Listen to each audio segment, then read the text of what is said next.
pessoal, muito bom dia a todos.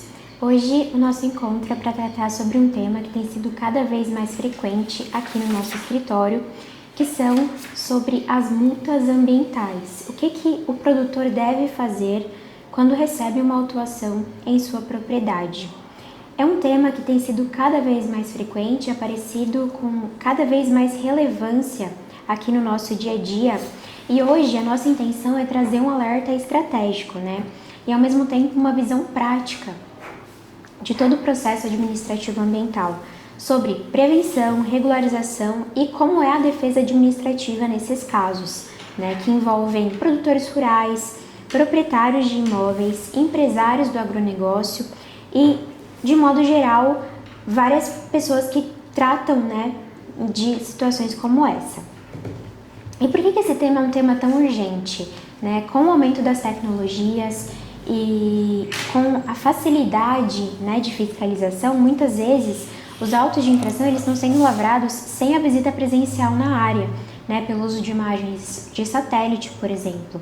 E existe um ponto muito importante que nós precisamos destacar, é que em grande parte dos casos, a autuação ela decorre de uma conduta intencional daquele produtor, e muitas vezes também de falhas, como falhas na fiscalização, falhas no registro do CAR, ausência de licenças, por exemplo, E ao longo da nossa conversa de hoje nós vamos tratar justamente sobre isso e abordar temas essenciais, como quem pode autuar sua propriedade, quais são as infrações que existem, no meio rural, quais devem ser as primeiras providências quando você recebe um auto de infração ambiental.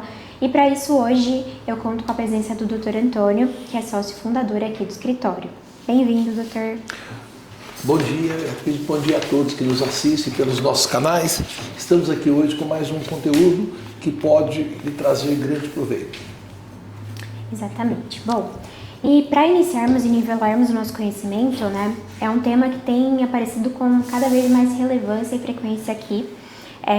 E hoje a gente precisa compreender primeiramente quem pode autuar uma propriedade, quem possui competência, em quais situações essas fiscalizações podem ocorrer.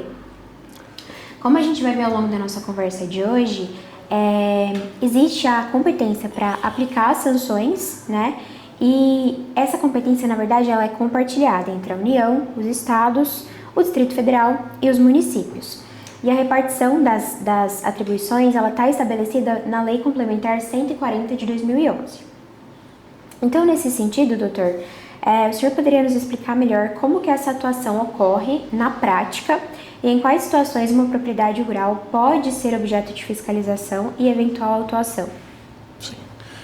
Pois é, Beatriz, como muito bem você disse, às vezes uma mesma propriedade ela pode ser fiscalizada por mais de um órgão federal, às vezes mesmo o ICMBio, IBAMA, e às vezes até mesmo por secretarias estaduais ou Secretaria Municipal de Meio Ambiente. Inclusive dependendo até mesmo da localização da propriedade, se a propriedade, apesar de ser rural, fica na área de expansão urbana ou não, tudo vai depender dessas questões. E pela regulamentação 140/2011, é o seguinte, a lavratura inicial de infração compete em regra ao órgão fiscalizador ambiental, aquele que fiscaliza ou emite uma licença ambiental, E eventualmente os outros órgãos podem, às vezes, por omissão desse mesmo órgão fiscalizador ou por um caráter de mesmo supletivo, efetuar a fiscalização. Isso, quanto à questão do fundamento, ele está previsto em diversas normas e regulamentações. Essas normas é que definem no tempo e no espaço o que pode, o que não pode, o que é infração hoje, o que foi ontem e etc. Além disso, é importante destacar um ponto frequente, que é a responsabilidade administrativa ambiental, que não se confunde com a responsabilidade civil criminal.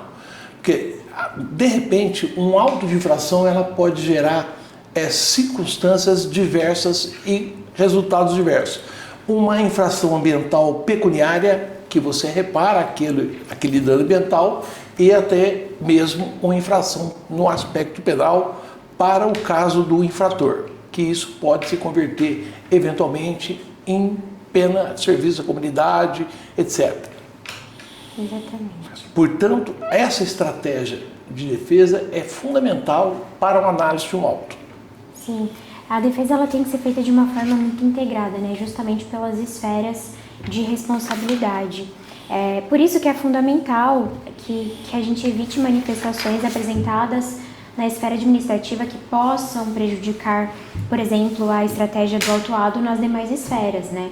A defesa ela tem que ser feita pensando no contexto da autuação, seja ela civil ou criminal, né? E esse é um erro bastante comum. O produtor ele apresenta uma defesa muito genérica, talvez uma defesa administrativa de forma isolada, sem considerar o contexto amplo do caso, a situação como um todo, né? E aí ele acaba produzindo elementos que talvez podem ser usados contra ele em outras esferas de responsabilização.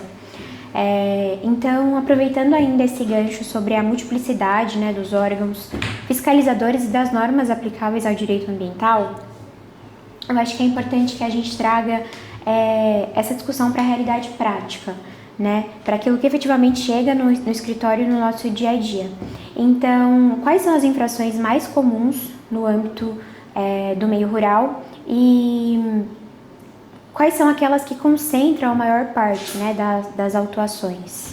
Sim, basicamente as infrações mais comuns, mais odiadas hoje, é a questão da supressão da vegetação nativa, né?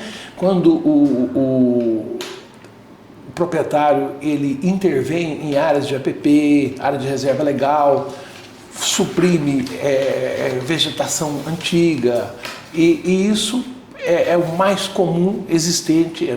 Entretanto, temos também a questão da falta de outorga para uso de recursos hídricos, como, por exemplo, instalação de açudes, poço artesiano, sem a devida licença. Muitos proprietários, muitas pessoas, que às vezes é do campo há décadas e décadas, e às vezes a propriedade vem por sucessão e tudo mais, e como são práticas novas, as pessoas às vezes nem têm conhecimento sobre isso. E outra questão também é a falta de licença ambiental para determinadas intervenções. Podas de árvores, às vezes, muitas das vezes, é feito isso sem a devida licença, ou às vezes, efetivamente, a licença é para uma determinada quantidade e existe um excesso de prática do fazendeiro. Basicamente, essas são as mais ocorrentes no dia a dia. Exatamente. E a gente pode destacar também situações como, por exemplo, a ausência de licenciamento ambiental para atividades potencialmente poluidoras, por exemplo, como práticas que acontecem muitas vezes em imóveis rurais, como confinamento de bovinos, extração mineral, né, que a gente vê um crescimento aí bem regular, a produção de carvão vegetal, entre outros. E ainda, né, a gente pode citar situações que nós vemos bastante na prática, como irregularidades no CAR, né, o uso do fogo sem a devida autorização, muitas vezes na intenção de limpar aquela área, né, o transporte de produtos sem a documentação necessária, enfim. Mas cada auto de infração, como nós mencionamos, ele possui suas próprias peculiaridades, né? Por isso que não existe uma solução padronizada e utilizada para todas as autuações. Ele deve ser analisado caso a caso, o que aconteceu, qual é o caso concreto. Inclusive, uma propriedade pode ter mais de uma autuação que podem ser diferentes entre si, né? Então, é muito importante que todos os elementos eles sejam analisados, todos os elementos dos autos, tudo que o confronto das informações é essencial, né, para verificar se elas batem realmente com a realidade da propriedade e a fim de identificar também a melhor estratégia de atuação nessa autuação, né? Então, a gente chega agora ao ponto crítico da nossa conversa, que é o momento que o auto de autuação chega nas mãos do proprietário da área ou do produtor rural que está ali trabalhando. É muito comum que diante dessa situação a primeira reação dele seja o desespero, né? O susto, a paralisação, muitas vezes não toma nenhuma atitude, deixa o documento ali, entre aspas, guardado, esperando que o problema se resolva ou que seja muitas vezes esquecido, mas não é o que a gente vem vendo na prática, né? As autuações estão acontecendo com mais frequência e nenhuma dessas atitudes é recomendável, né? Muito pelo contrário. Ele deve receber o auto de infração e o recebimento desse auto não necessariamente significa que ele está aceitando essa penalidade. Ele está apenas recebendo uma comunicação.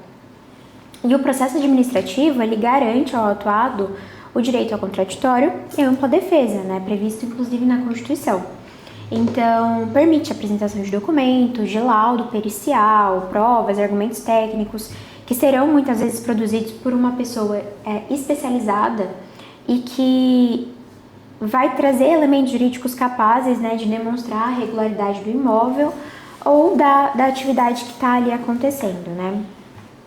Então, as medidas adotadas, né, nos primeiros dias após o recebimento do auto de infração, elas são essenciais para todo o resto do processo, né? Elas podem reduzir ou até afastar penalidades, por isso que é muito importante minimizar os prejuízos e agir de forma rápida.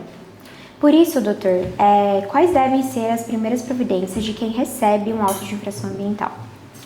A primeira providência do autuado é pegar esse auto de infração e levar imediatamente a um profissional especializado na área ambiental para que seja feita uma análise detida do documento, verificar quanto à questão da legalidade, da questão da formalidade do auto, da autuação ambiental, prazo e tudo mais. Porque muitas das vezes, não é muito incomum, um auto de infração está com falhas técnicas, ou seja, às vezes uma imputação e uma fundamentação diferente daquela imputação. Isso já é uma questão técnica para uma eventual anulação. Bem como também, às vezes, existem questões de supostas infrações que demandam em uma prova técnica complementar. Porque, sob o ponto de vista técnico de um especialista, às vezes aquela infração não se contextualizou. Então, normalmente, é muito bom, nessa defesa técnica administrativa, que seja juntado um laudo especializado para justificar ou até, na última análise, fazer uma compensação, se for o caso. Mas é fundamental, porque, eventualmente, esse recurso sendo negado, haverá outros recursos, inclusive até a justiça. Então, é justo que a apreciação de todos essas precedentes seja feita de maneira igualitária, ou seja, com as mesmas provas demandadas na questão administrativa com a técnica, né? E outra coisa que é muito importante, muitas das vezes o autuado fala assim, eu assino ou não assino o auto de infração? Não tem nada a ver.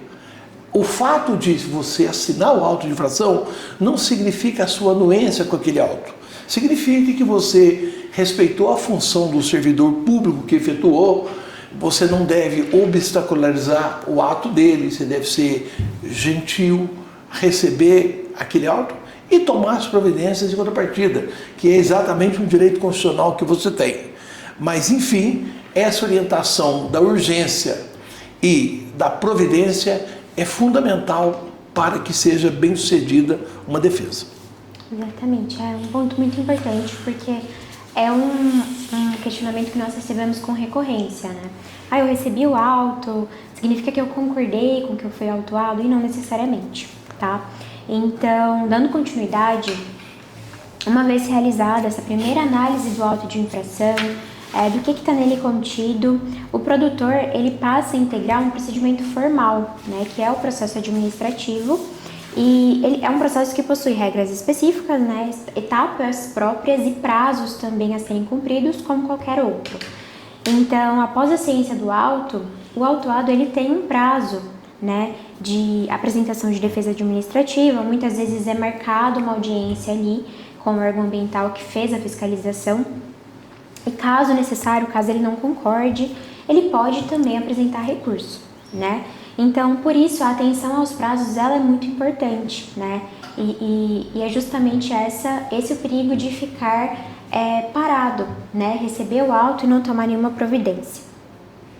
Então, a perda de um prazo, ela pode, por exemplo, levar o autuado à perda de uma oportunidade de manifestação, né? De defesa e de sustentar realmente a regularidade da propriedade.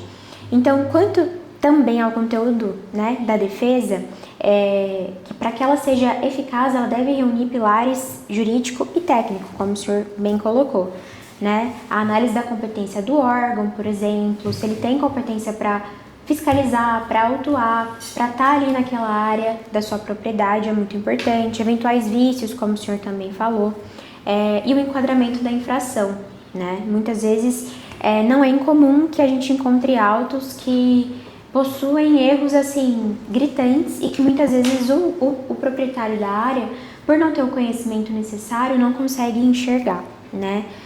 E no termo técnico, é muito importante que a gente junte nesse processo laudo, né? Imagens de drone, que hoje em dia são muito fáceis de serem obtidas, satélites, enfim, CAR, licenças ambientais atuais, regularizações, tudo isso vai também corroborar com a regularidade da propriedade.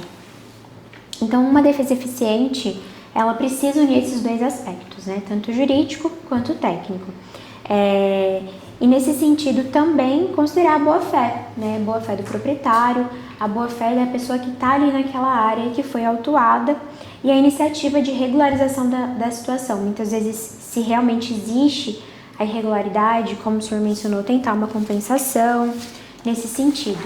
E nem sempre, justamente, é muito importante mencionar que nem sempre contestar, né, é a melhor opção. Muitas vezes a autuação ela é realmente correta, né? E aí a estratégia mais vantajosa não seria brigar por isso, né? Então, em muitos casos, a legislação ambiental ela oferece outros mecanismos que priorizam a regularização da atividade, a regularização da propriedade e a recuperação daquele dano ambiental.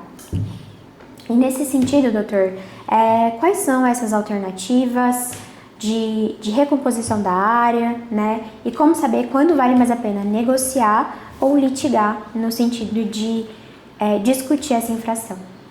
Bom, Beatriz, após uma análise detida desse auto de infração, é importante verificar o tamanho da área invocada, o eventual custo para o atendimento àquele auto de infração e tudo mais. Mas, em princípio, as melhores medidas para o autuado primeiro a conversão dessa multa em serviço de preservação, revertida à própria propriedade mesmo. Ou seja, aquilo que houve a infração naquela área é revertido para a própria área. Então isso sem implicação de outras multas e tudo mais. Que se houver essa possibilidade, de imediato, aquela multa administrativa, ela cai sensivelmente. E caindo sensivelmente, corrobora para que esse valor que o autuado deixaria de pagar ao Estado possa reverter em melhorias para a própria recuperação ambiental da área. O segundo seria a contemplação de um TAC, que é o termo de ajuste de conduta, feito junto ao Ministério Público, e isso iria dosar o que houve de infração e o que haveria de compensação ou recomposição. Nesse sentido, quais as vantagens do TAC? O TAC delimita, então jamais você vai fazer mais do que aquilo. E, eventualmente, não havendo possibilidade do cumprimento integral do TAC no tempo e espaço devido, existe possibilidade de prorrogação desde que justificado. Então, isso é muito importante. E, por último, seria uma adesão a um PRA, que é um Plano de Recuperação Ambiental. Esse PRA aí, quando a questão não comporta um TAC, é uma questão assim mais comprometedora, uma área maior ou tudo mais, então esse plano de recuperação, muitas das vezes na própria área ou em área da mesma bacia, enfim, pode ser feito esse estudo, essa compensação, e na medida em que ela é executada, é dado normalmente pelo poder público um prazo muito razoável para isso, e posteriormente, após o encerramento daquele cumprimento, existem as constatações pelo órgão público. De maneira que a melhor coisa é fazer uma análise detida para cada caso, porque cada caso é um caso. O tamanho da propriedade, o tamanho da demanda a ser recuperada, enfim. Então não pode deixar de usar esses prazos, essa análise logo nos primeiros dias, para que o autuado tenha tempo de ver o que é melhor para ele. Exato, a definição da melhor estratégia, né?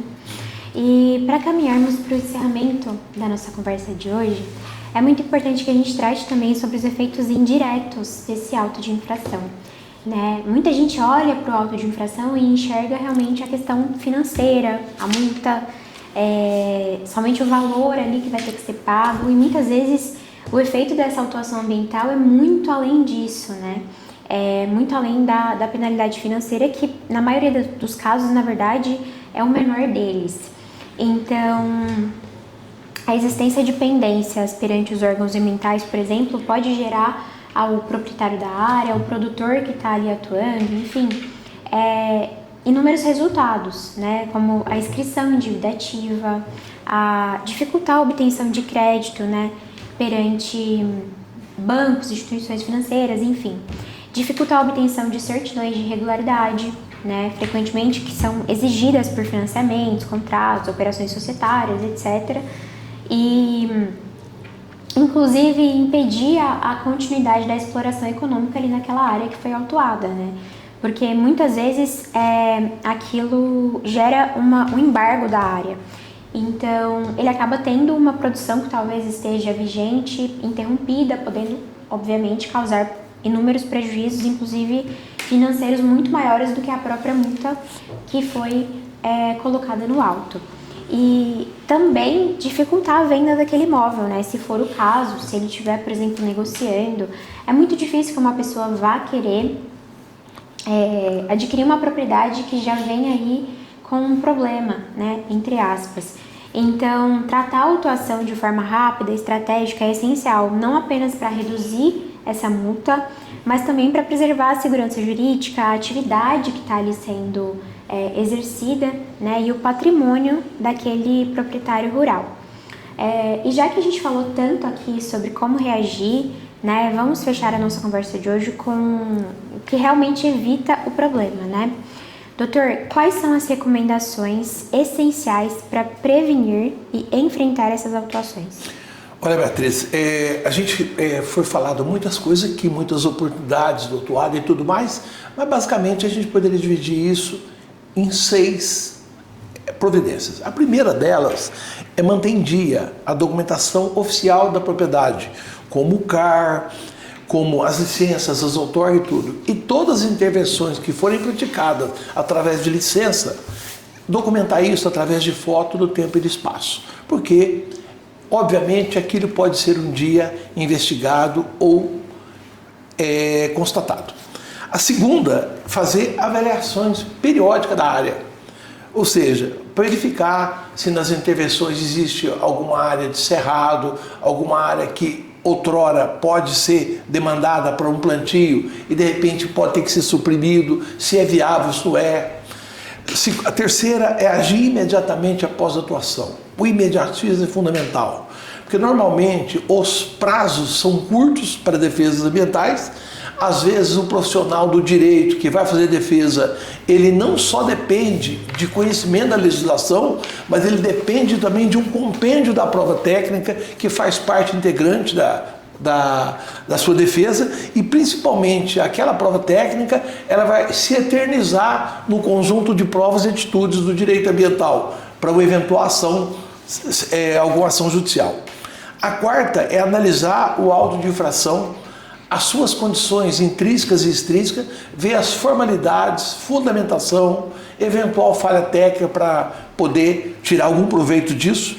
A quinta seria soluções consensuais, uso da substituição da multa por prestação de algum serviço, incentivo de um TAC, adesão a um PRA, etc. E por último, buscar sempre uma assessoria especializada. Entender que é um assunto delicado, é um assunto que pode produzir sequelas intermináveis para o produtor, e uma vez não feita uma boa defesa administrativa, muito pouca chance haverá de reversão daquela autuação. Então sempre ficar atento e ter contrato com bons profissionais jurídicos e técnicos. Exatamente. No geral, né, em resumo, é muito importante que a prevenção ela seja o caminho, né? Muitas vezes o proprietário daquela área, o produtor que está ali, ele só vai procurar um técnico especializado, ele só vai procurar um jurídico, né, que entenda daquilo quando ele recebe a autuação, quando na verdade teria que ser o contrário, né? Essa autuação ela pode gerar prejuízos para arrendatários que estejam na área, por exemplo, prejuízos econômicos com paralisação da produção, seja qual for, né? E muitas vezes essa autuação ela pode ser, como o senhor mencionou, irreversível, e dependendo, né, da autuação ou dependendo do tamanho do dano, o produtor até ele não tem condições de recuperar, né, ele não tem condições de pagar a multa, enfim. Muitas vezes a pessoa que está ali atuando, ela não tem conhecimento necessário, não sabe que não pode tirar essa árvore, que não pode chegar nesse cantinho da propriedade, e muitas vezes isso acaba gerando uma autuação um tanto quanto relevante, que vai ocasionar, né, prejuízos que serão, assim, dificilmente reparados. Então, ao receber um auto de infração, haja rapidamente, busque uma orientação técnica, jurídica especializada, né?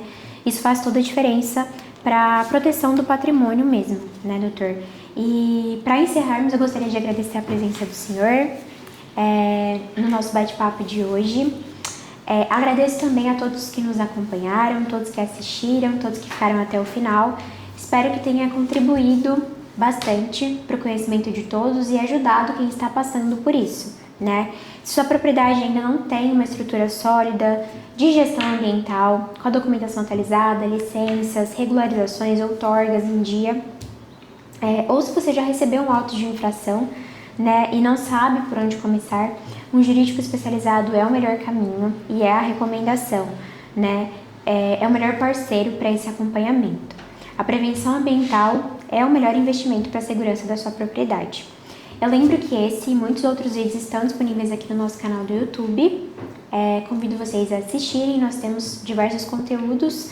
E se esse conteúdo te ajudou, compartilhe com outras pessoas e nos siga também nas redes sociais, que é @PaduaFariaAdvogados. Um grande abraço e até a próxima!